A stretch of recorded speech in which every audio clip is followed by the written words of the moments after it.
Ever since I was 7 years old, I felt like I had something to say to the world. I dreamed of telling stories that people would love, whether through a novel, a movie, a comic, or a game. But back then, I really wasn't writing for myself. It was about meeting other people's expectations, my family's, my friends, and especially the people who weren't even my friends.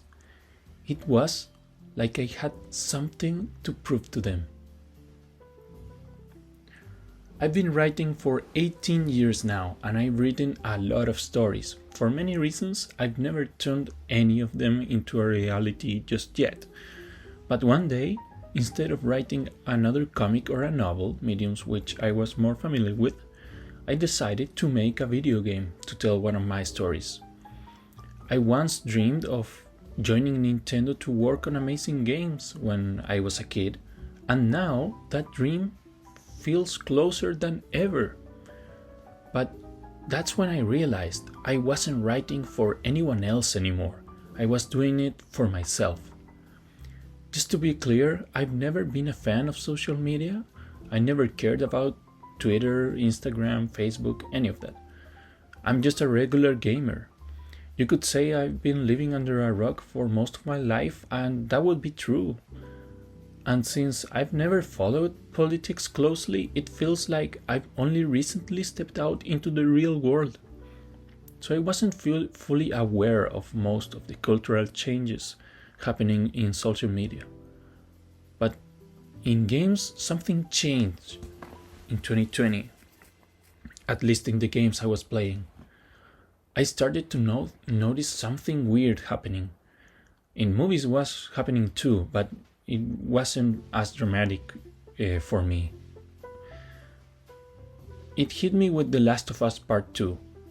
At first, I thought it was a great game. I still do. Sure, there were things I didn't like about the story, but it caught my attention. It was a game that it had something to tell. But then I realized, maybe for the first time, that some game developers were forgetting who their core audience really was. I'm not here to talk about politics, not just because I don't want to, but because honestly I don't feel enough informed on the topics and to speak on it. Instead, I want to focus something I do feel informed, which is the relationship between developers and their core audience.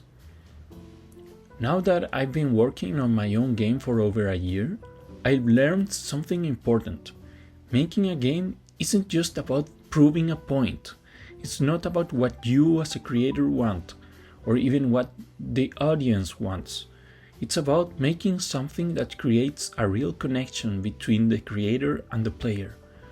A shared emotional experience. That's what art is all about.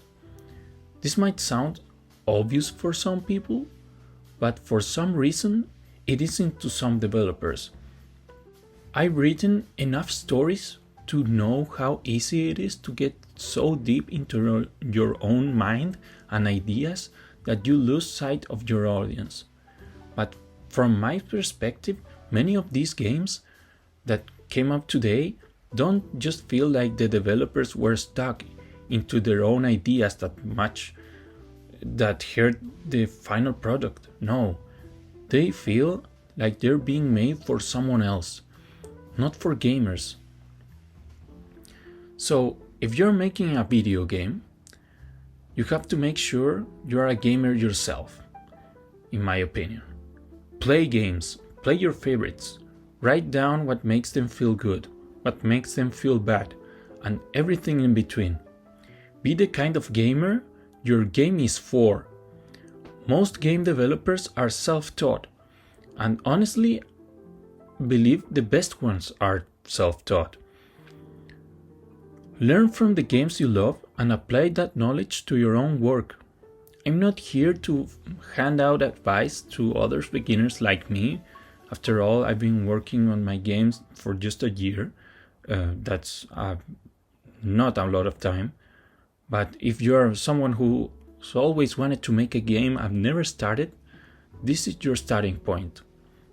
Go play games, learn from them, write it all down, and then start planning your game. Simple as that.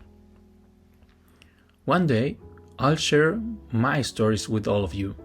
I'm still working on them very hard, and I'm so excited to one day show them to you. But first, I have to make a good game. A good game that hopefully you would play.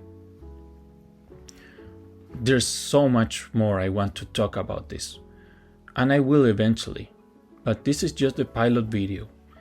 If you're interested in hearing more, please like and subscribe. That's all for today, and hopefully see you next video. See you next time.